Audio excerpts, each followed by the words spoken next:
Traduzco, abro cita. El muro se expande a través del campo y su costado toca las nubes, donde la luz sale e ilumina su cara. Las letras del póster dicen, sus datos están seguros en el muro. Cierro cita. Al igual que Tomás Rivera, Chacón magistralmente deja una serie de hilos conductores que van creando el tejido literario al relacionar las historias entre sí. La propuesta de Chacón consiste en crear un universo extenso desde un foco chicano, ampliando el panorama y no abordando solamente los temas recurrentes fronterizos de una forma redundante. Magistralmente, Chacón desafía la cosmovisión de él y la lectora para definir lo chicano, lo latinx, desde una retórica más universal. En los relatos nos topamos con personajes desde un rebelde chicano que hace pintas en los muros, hasta un hombre que se convierte en vegetariano por tratar de llevar una relación cordial con su cónyuge, también un programador saboteado por su gato y las arañas que recolectaba, las múltiples facetas de diferentes tiempos de un mismo personaje que se reencuentran en el Tiki Room de Disneylandia, etc. Así pues, la obra de Chacón está edificada con eslabones que contienen múltiples posibilidades de lecturas, dotadas de realismo mágico, ciencia ficción, humor y metaficción. Finalmente, considero que un tema crucial dentro de la obra es la autodeterminación de los personajes. Por ejemplo, en el texto I Did It Like Ricky, el personaje principal de una composición da una composición cosmopolita que representa un mexicoamericano situado en Buenos Aires. Tiene la necesidad de autodefinirse y explicarle al mundo quién es ese ser híbrido que les habla en el bar. Abro cita. And all the people watch me walk to them. Quilmes in hand, smiles and smiles. Crazy American. They said, crazy Mexican. They said, crazy Chicano. I yelled. Cierro cita. Traduzco, abro cita. Y todos me veían acercarme a ellos con mi Quilmes en mano, puras sonrisas. Americano loco, decía. Mexicano loco, decía. Chicano loco. Grité, cierro cita. El autor también hace partícipe al lector de esa autodeterminación, al entregarle la batuta y dejarle escoger el orden de su lectura. De igual forma, en el texto, bien chicano, el personaje principal no deja que lo definan por medio de algún platillo de comida. Antes de un convivio escolar, decide hacer una introspección y comparte un platillo que tradicionalmente definió su juventud, y no son tacos ni enchiladas como sus compañeros esperarían. Abro cita. But I was supposed to be about tradition, said Lucy, disappointed. It was supposed to represent your cultural heritage. Traduzco, abro cita. Pero se suponía que era algo tradicional, dijo Lucy decepcionada. Se suponía que representaría tus raíces culturales. Cierro cita. El término chicano representa la autodefinición. También los personajes en estos textos deciden tomar las riendas al no permitir que otros definan su identidad. Al igual que Tomás Rivera, Daniel Chacón hace una crítica social sutil y nos muestra una viñeta actual de la multiplicidad de realidades que viven los y las chicanos contemporáneos. Así pues, el texto de Chacón se mueve entre varios mundos, entre la tradición chicana y la literatura universal, sostenido sobre estas dos vertientes literarias, lo universal, representado por lo kafkiano, y lo chicano, representado por la autodeterminación del texto. Démosle pues la bienvenida a Kafka in Skirt de Daniel Chacón, con Zafos y qué. Bueno, y ahora ese es mi Wow. presentación. Espero que le haya gustado a Daniel. Y una pregunta que todavía tengo no sé si se haya evolucionado tu visión acerca de esto, pero ahorita que estamos en la frontera, ¿no? De este lado, ¿cómo crees que los mexicanos de este lado perciben cómo debería describir un chicano? Y con eso empezamos. Oh, geez. I don't know. I don't know. I don't know. I'm not quite sure what you mean.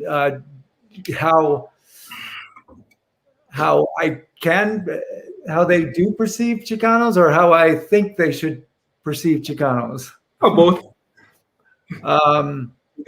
Both. Okay.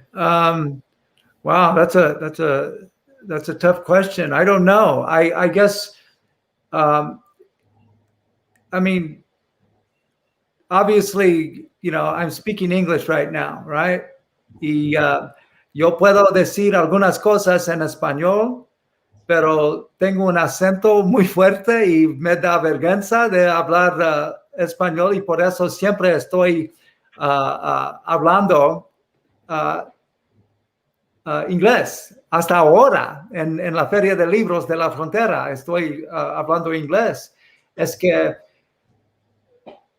one of the things, I'm going to go back and forth, okay? That's great. That's great. One of the things that has always been a part of the Chicano psyche, ever since there was a term called Chicano, a term that many Mexicans hated. I remember my neighbors were from Mexico when I grew up. And when I became a teenager, suddenly I became a Chicano, right? I was always a Mexican American, but suddenly I became a Chicano. And so I was saying, yeah, I'm a Chicano. And my Mexican neighbors hated that word. They said, oh, well, that's an animal. You're not an animal. And I think one of the things that we as Chicanos began to develop very early is a sense of being rejected by Mexicans. I remember the first time I went to Mexico City, I was with somebody who was Asian, and my Spanish was better, but I got more stares than anybody else. It's like, it's a pocho, it's a pocho. So I don't know. I don't know what all I know is that part of the Chicano tradition, and you made a connection between my book and Tomas Rivera's work, which really surprised me. I've never thought of it in those terms. But part of the Chicano convention has been trying to fit in with the Mexicanos, or trying to fit in with the gringos, or trying to fit in one place or the other. And it's the story of identity. And it's a story and a theme that I have not really been interested in much since my first book. Now I think I'm not so concerned about where do I fit in or how will I be perceived as I am about just getting to the story and uncovering the story and presenting the story, because I think ultimately if the story works, it'll work, outside of my Chicanismo and outside of my sense of identity. I don't know if that answers your question at all, but yeah. It does. It's I guess it's a start, right? Yeah. And what's happening right now? I notice, I feel very accepted by my Mexican contemporaries, by my Mexican writer friends, and the Mexican writer community. The fact that I'm being invited to speak at this, is amazing. I don't think that would have happened 20 years ago. And I think there's a unity now between Mexican and Chicano writers that is starting to grow, and it's going to get bigger and bigger and bigger. And I really think that Mexicans, Chicanos, those who write in Spanish, those who have roots, are indigenous roots in this land where we live. Right now, I'm in Ciudad Juarez in El Paso, Texas. I think that, we are at becoming one community. We're becoming very, very powerful. And there's probably, our literature is probably going to be some of the most significant literature of this generation. Yeah, and well, that last short story from your book, it was really really something. It did hit me at the end. I'm not gonna spoil it so people can buy it and they can uh, check it out for themselves.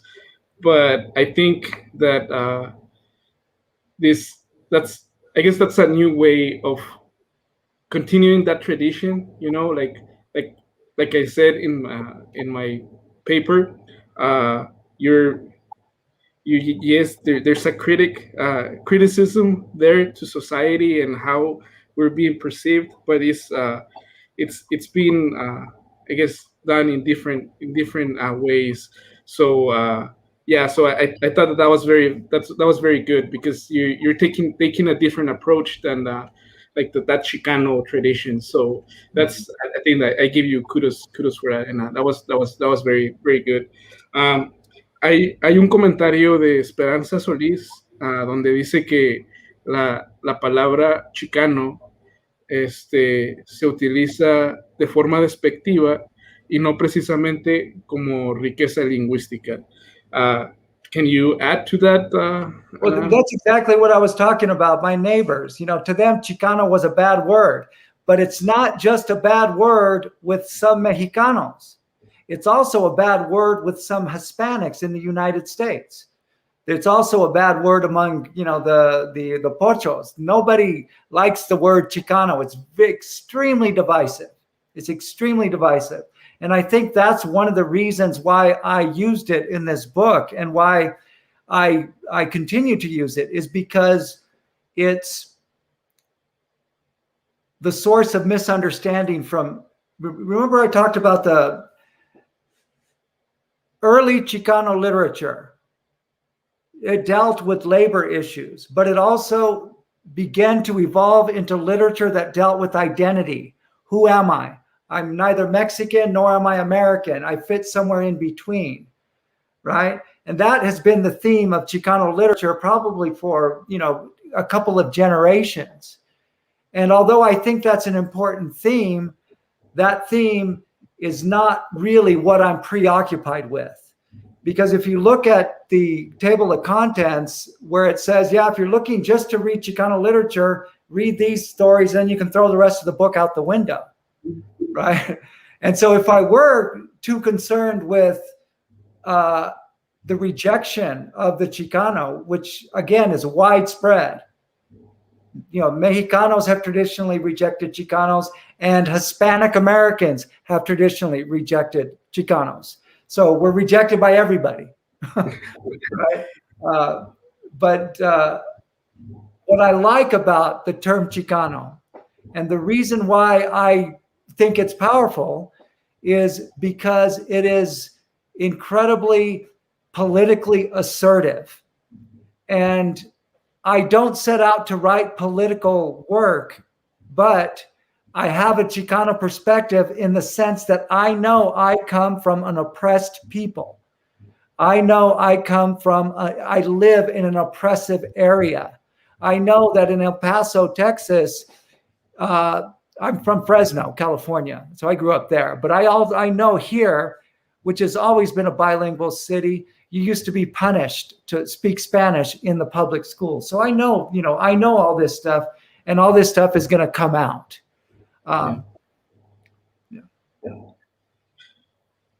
So in that book also you don't make a distinction per se, but it is like this new term in a way, Latinx, and how I guess Chicano or Chicana fits in within that other, I want to say, newer term.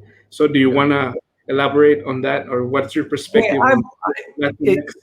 If I say I'm a Chicano, I'm not only identifying myself as not Mexican and not Hispanic, but I'm also now, with the younger generation, identifying myself with somebody who is a little bit nationalistic and a little bit, it's the younger community. Mm-hmm. The activists, Latinx community now is what we were doing 20 years ago with Chicanismo. And the young people have decided that Latinx more accurately represents who we are, because it not only includes Mexican Americans, but it includes Puerto Ricans, it includes anybody, even from Argentina. And it also doesn't include just the binary genders. It includes other genders. It includes different preferences. And I think if that's the term, our community, which wants to get together and create change and to establish our voice, not only in literature, but in politics, then I'm going to join them. No. And I'm going to use that term Latinx, because the young people are the ones that are picking up the signs. They're the ones that are going to protests. They're the ones that are reminding us that children are being locked up at the border. They're always the young ones that are the activists. And so I respect that. And yeah, so the term Latinx, that's why I use it, because that's what our people want to use today. I'm going to use it. Should it change in 5 years? I'll change that. You know why? Because it's not about identity. That's all we've been talking about. And so basically what we've been doing is taking these stories and throwing out the rest of the book. It's more than just identity. Yeah. But I know that no matter what, when I publish a book, and if it's in a bookstore, it's probably going to be in the Latinx literature section. Yeah, ethnic. Yeah, that's going to happen, and I don't care. I don't mind. I love that. All right, let's talk about like make a little twist or turn there, and say why Kafka.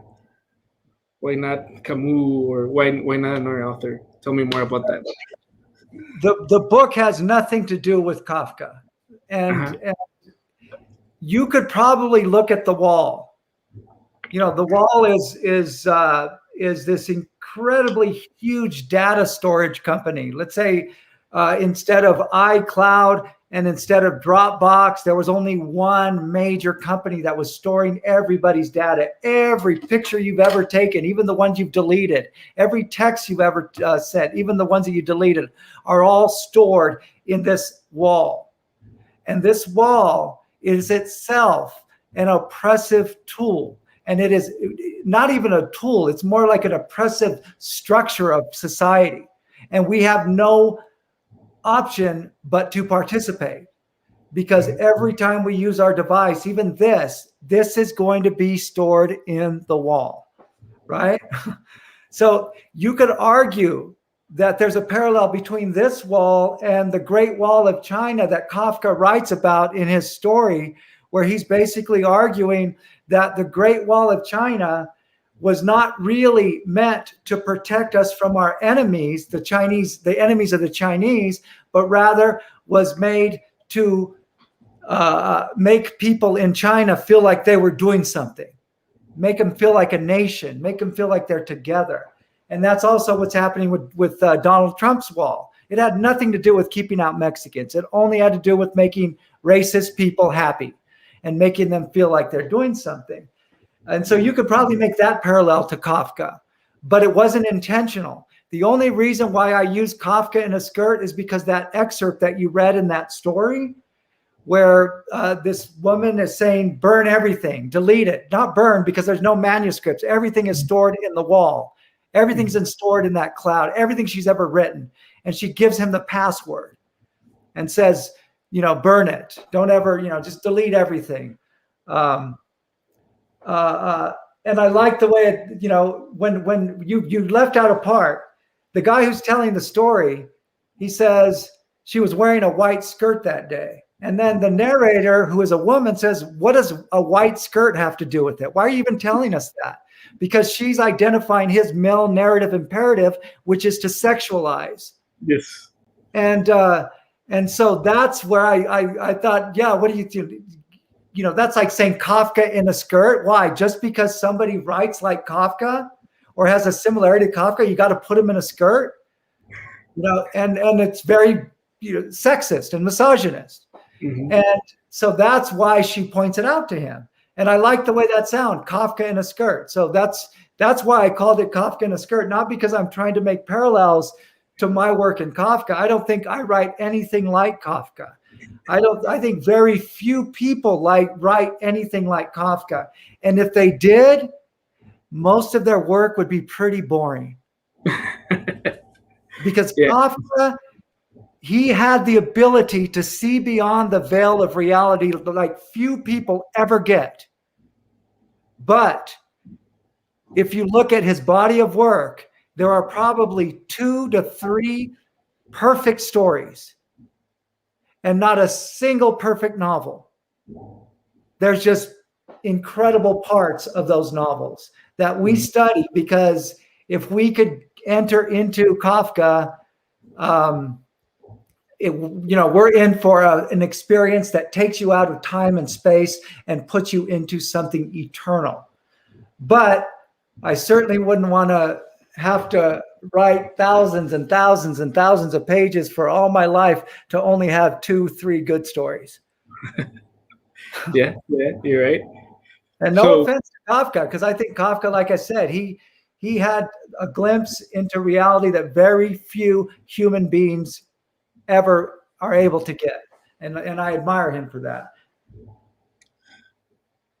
So I guess among those lines and that, I guess, parallel universe, you have that story about the I guess,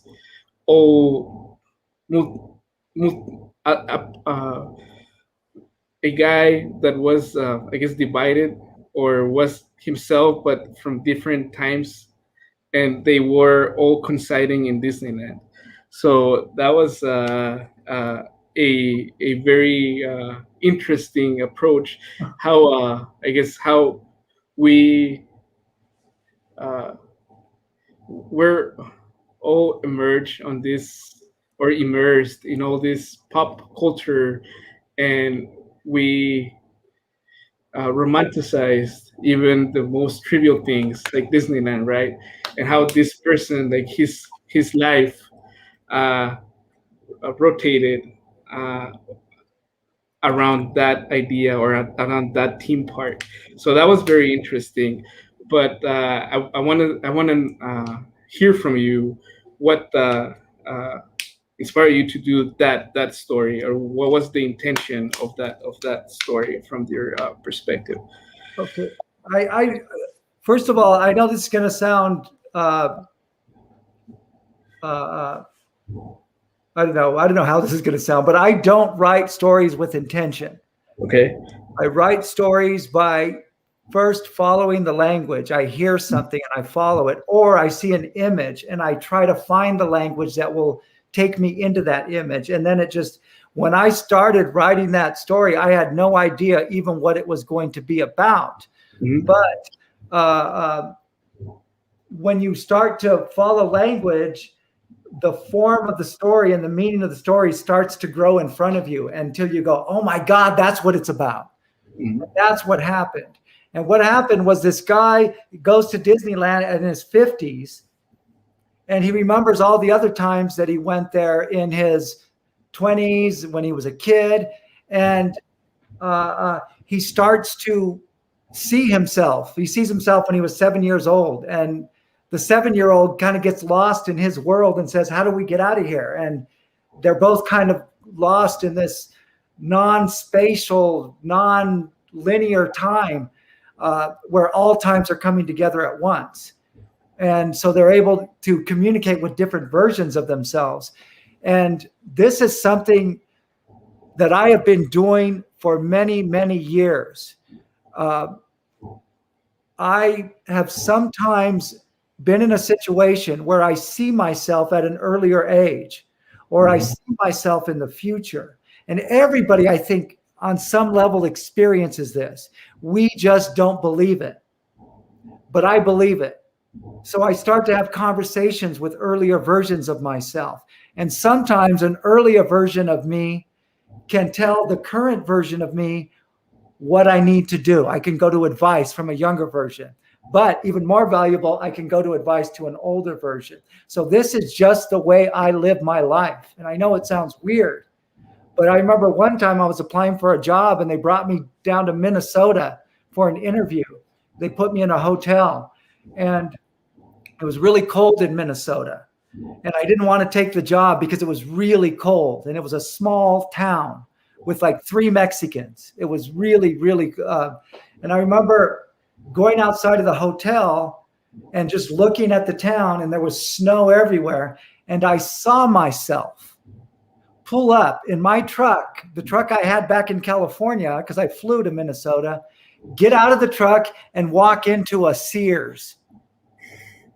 And I knew, damn it, I got the job and I took it. And sure enough, a year later, I'm living in this town in Minnesota. I take my truck and I drive to the mall and I get out and I walk into Sears and I remember and I go, oh shit. And I turn around and I see where I was when I was looking at myself. But I knew this older version of me told me, you know, and so I think this happens all the time, but I let my imagination go with it because most people would just go, oh, you're being silly.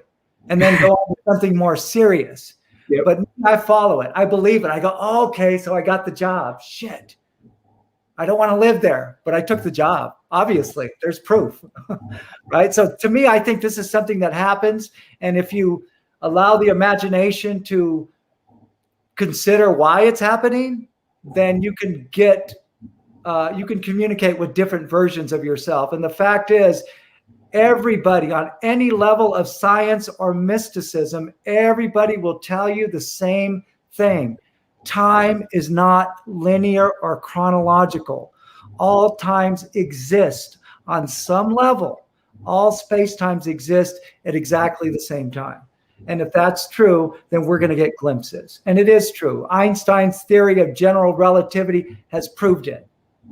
Quantum mechanics has proved it. And the mystics have been arguing it for thousands of years. It's just something that if you are looking for the truth, you're going to discover that time is not linear. And if it's not linear, then you can communicate with different versions of yourself. Cool. And that's what happens in the story. Yeah, it's a very, very interesting story. I did like it a lot. So vamos a ver si is there any questions or comments in the chat. I don't know if they have, si la audiencia tiene preguntas para el escritor. Podemos empezar, que ya quedan 5 minutos. Okay, Yasmín dice que aún no hay preguntas, entonces vamos a seguir continuando. Entonces, para el futuro, dentro de esta nueva tradición Latinx o Chicano o Chicana, what do you think the movement or the literature movement is going to evolve? What themes, what topics the new authors are going to be writing about? What do you think? I don't know, and I don't know, but I do know it's probably going to get more and more fragmented in terms of how we think about narrative.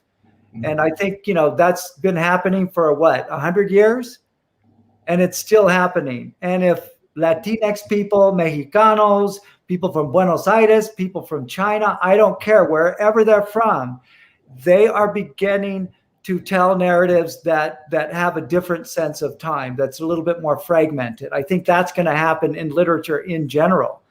And I also think, however, among the Latinx, that is here in the United States, people like me, Chicanos and Puerto Ricans and Guatemalans who are writing in English, I think we are going to get more and more political until we have access, or we are the ones that are controlling our own publishing. I think that it has to happen that way, because I don't think the traditional publishers are going to be able to contain what we're going to be doing.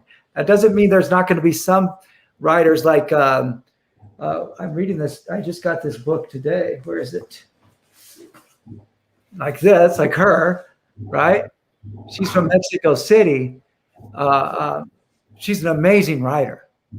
I know it's easy to hate on popular writers, but she's an amazing writer.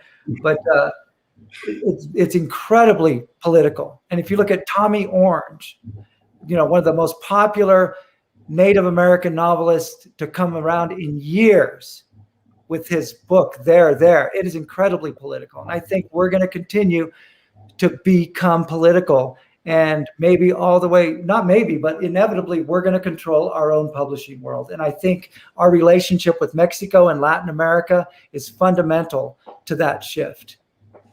Does that make sense? Sí. Hay una pregunta y dice que si, as a writer, did your creative process change with COVID-19? Well, yeah, she said creative changes. She didn't really say the word process, which I think would be a different question. She says cambios creativos, so creative changes. Because, and I think that during the pandemic, here I am in my office. I've been in this office working for over a year now. I do all my work here. I do all my readings here. And because this space is entirely mine, everything that I have here means something to me and reinforces something to me. I have this thing on the wall. My wife got me this. It's a Freud Post-it notes, and this is what I have. Just the word focus. The word focus. And when you have a creative life and you are confined to a particular space wherein you're practicing that creative life, it helps to really, really focus. And so everything that I have in my environment is reinforcing my focus, everything. And that means that I spend a lot more time in the cognitive world, in the thinking world, in the abstract world, in the world of the imagination, in the parallel universe that is creativity and imagination. I spent a lot of time in there. And man, have you ever heard of the runner's high? Yes.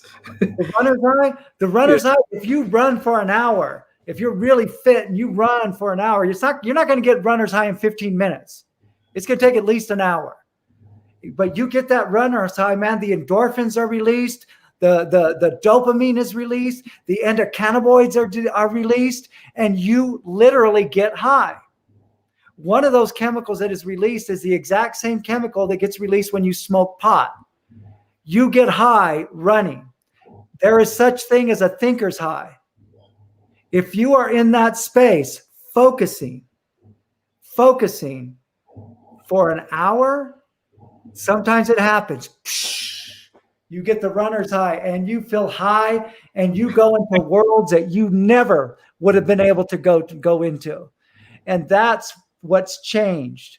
Every writer has always had access to that. We wouldn't be writers if we didn't. In fact, when it happens to you, that's probably why you go back, because you're addicted immediately. You want that rider's high, that runner's high. But in this case, and physiologically, I would argue the same thing is happening in the thinker's high.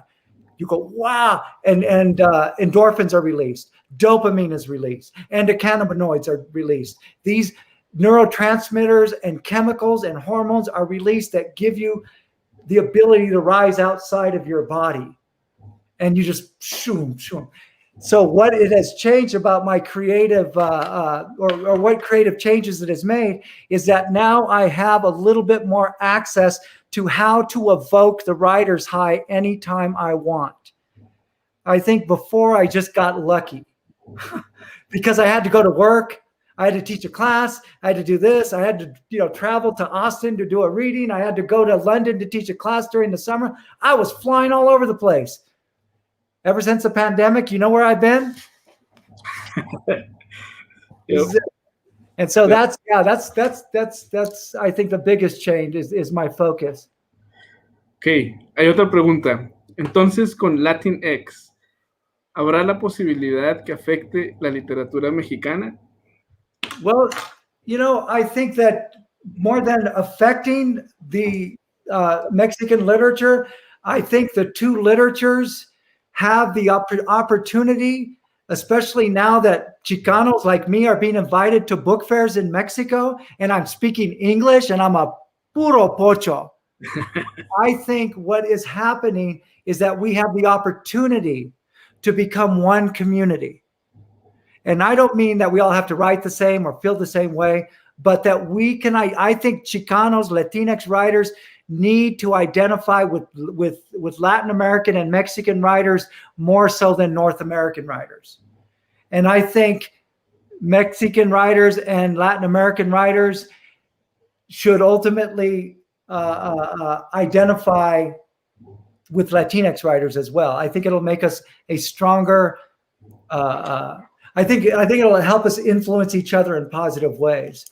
But the possibility of affecting literatura mexicana, absolutely, but it has to be both ways. Yep. Right. Yep. So the final question is time changeable, I guess? Malleable. Is time malleable? Can you manipulate time? Absolutely, you can.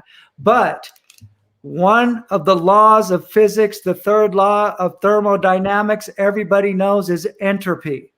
So no matter how much you're able to go into the past, no matter how much you're able to go into the future, your body is going to die. There is disorganization in your cells and you are going to die. But before you die, especially the older you get, I have a theory, and I don't have enough time to explain it, but I can argue the older you get, not only do you have more access to nonlinear time, but you also have more access to communicating with the dead. But you're gonna die. So you can't stop that arrow of time that goes into your heart and kills you. Yep. That's not gonna happen. All right. I guess time is up. I don't know if Yasmin is coming. I don't know if you want to do any closing arguments or statements. It was a very, very lovely conversation here. So I'm very lucky. Thank you for the lovely introduction. What you wrote was lovely. Thank you.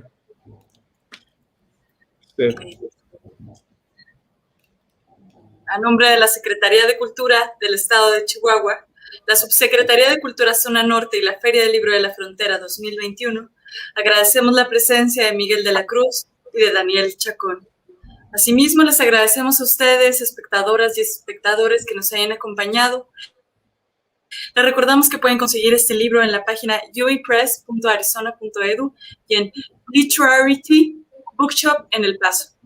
Les invitamos a continuar con la programación de la Feria del Libro de la Frontera 2021. Volvamos a lo esencial. Muchas gracias.